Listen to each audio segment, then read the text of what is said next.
या देवी सर्वभूतेषु लक्ष्मीरूपेण संस्थिता नमस्तस्यै नमस्तस्यै नमस्तस्यै नमो नमः। आप सभी को दीपावली की ढेर सारी शुभकामनाएं। आज हम इस वीडियो में सुनेंगे दीपावली पर माँ लक्ष्मी और गणेश जी की कहानी। आइए रसपान करते हैं। एक बार माँ लक्ष्मी कार्तिक मास की अमावस्या को भ्रमण पर निकली। चारों ओर अंधकार व्याप्त था। वे रास्ता भूल गए। उन्होंने निश्चय किया कि रात्रि वे मृत्यु लोक में गुजार लेगी और सूर्योदय के बाद बैकुंठ धाम लौट जाएगी। किंतु उन्होंने पाया कि सभी लोग अपने अपने घरों में द्वार बंद कर सो रहे थे। तभी अंधकार के उस साम्राज्य में उन्हें एक द्वार खुला दिखा, जिसमें एक दीपक की लौ टिमटिमा रही थी। वे उस प्रकाश की ओर चल दी। वहां उन्होंने एक बूढ़ी महिला को चरखा चलाते देखा। रात्रि विश्वास की अनुमति मांगकर वे उस बुढ़िया की कुटिया में रुकी। वृद्ध महिला लक्ष्मी देवी को बिस्तर प्रदान कर पुण्य अपने कार्य में व्यस्त हो गई। चरखा काटते काटते बुढ़िया की आंख लग गई। दूसरे दिन उठने पर उसने पाया कि अतिथि महिला जा चुकी थी, किंतु कुटिया के स्थान पर महल बन गया। चारों ओर धन धान्य रत्न जेवरात बिखरे हुए थे। जैसे माता लक्ष्मी बुढ़िया पर प्रसन्न हुई, वैसे सब पर होना, कहानी कहते सुनते हुंकारा बरते, सबके घर में सुख शांति बनाए रखना। आइए अब दूसरी कहानी सुनते हैं। एक नगर में एक बुढ़िया उसकी चतुर बहू झोंपड़ी में रहते थे। एक बार नगर की रानी नदी पर स्नान करने जाती और अपना 9 लखा हार वहीं भूलकर आ गई, जिसे एक चील उठाकर ले गई। चील उस हार को लेकर बुढ़िया की छत पर बैठ गई। वहां एक मरा हुआ सांप देखकर हार वहीं छोड़ गई। सांप उठाकर ले गई। जब राजा को रानी के हार गुम जाने का पता लगा तो पूरे राज्य में ढिंडोरा पिटवा दिया कि जो भी रानी का 9 लखा हार लौटाएगा उसे राजा की तरफ से मुँह मांगा इनाम दिया जाएगा। बुढ़िया की चतुर बहू झोंपड़ी की छत पर चमकता हुआ हार देख लेती है और उस हार को राजा को लौटाने जाती है और राजा से एक वचन लेती है कि दीपावली की रात सबसे ज़्यादा मेरा ही घर चमके, राजमहल से भी ज़्यादा, जबकि नगर के सभी घरों में सिर्फ एक एक दिया जले। यह संभव तो नहीं था, पर राजा वचन दे चुके थे। राजा को कहना पड़ा, ठीक है, ऐसा ही होगा। दीपावली की रात बुढ़िया और उसकी बहू की झोंपड़ी पूरे राज्य में सबसे ज़्यादा झिलमिला रही थी। दीपावली की रात जब लक्ष्मी जी घूमने निकली तो उस बुढ़िया की झोंपड़ी में झिलमिलाहट देखकर वहीं रुक गई। वो झोंपड़ी का दरवाज़ा खटखटाया। उस समय बहू आंगन में बनी रंगोली को दियों से सजाने में व्यस्त थी। लक्ष्मी जी को देखते ही उसने अनगिनत दीप प्रज्वलित कर दिए। लक्ष्मी जी को आदरपूर्वक झोंपड़ी के अंदर ले आई। लक्ष्मी जी बुढ़िया और बहू की शस्त्रों दीपक में जगमगाती झोंपड़ी को देखकर बेहद प्रसन्न हुई और माता लक्ष्मी ने वरदान दिया कि जिस तरह तुमने अपने घर के आंगन को सजाया है, रोशन किया है, उसी तरह तुम्हारी तिजोरी भी हीरे जवाहरातों से जगमगाए। जैसे माता लक्ष्मी ने उस बुढ़िया और बुढ़िया की बहू को दिया, वैसा सबको देना। कहानी कहते, कहानी सुनाते, हुंकारा भरने वाले को और सब परिवार पर अपनी कृपा बनाए रखना। आइए अब दिया की अमावस्या की कथा सुनते हैं। एक राजा था। धर्म से उसके एक बेटा और बहू थे। बहू बहुत चटोरी थी। मिठाई खाने के लिए हर पल मौका ढूंढती रहती थी। जब मिठाई नहीं मिलती तो उसने चोरी करना शुरू कर दिया। पकड़े नहीं जाने पर हर रोज बहू मिठाई चुरा कर खाने लगी। जब चोरी पकड़ी जाती तो चूहे का नाम ले लेती। एक दिन चूहों को गुस्सा आ गया और सभी ने मिलकर विचार किया कि इसे तो सबक सिखाना ही पड़ेगा।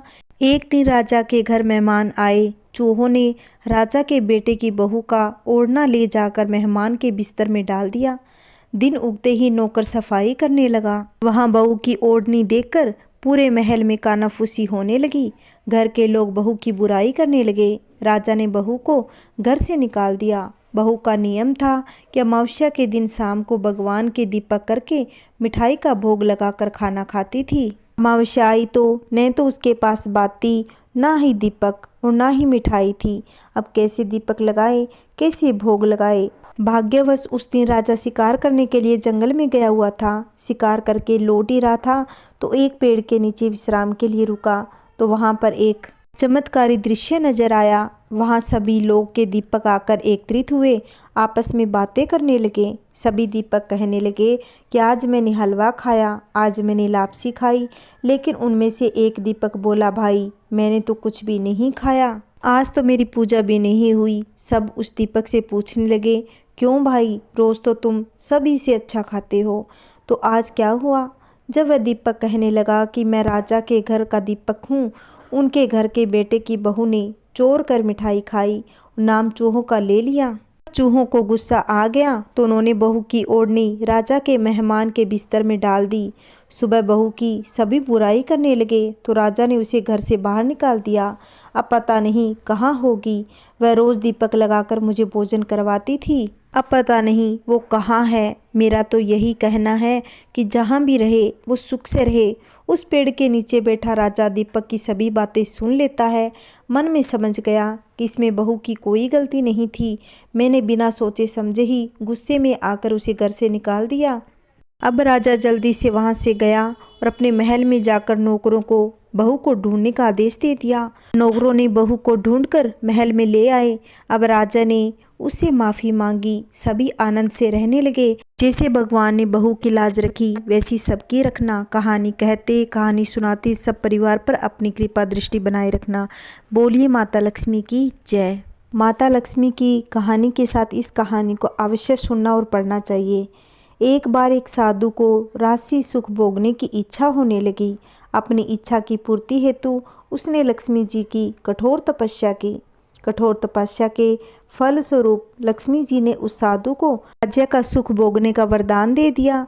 वरदान प्राप्त कर साधु राजा के दरबार में पहुंचा। राजा के पास जाकर राजा का राज मुकुट नीचे गिरा दिया। यह सब देखकर राजा क्रोध में कांपने लगा, किंतु उसी क्षण उस राजमुकुट से एक सांप निकलकर बाहर चला गया। यह देखकर राजा का क्रोध समाप्त हो गया और प्रसन्नता से उसने साधु को अपना मंत्री बनाने का प्रस्ताव रख दिया। साधु ने राजा का प्रस्ताव स्वीकार कर लिया।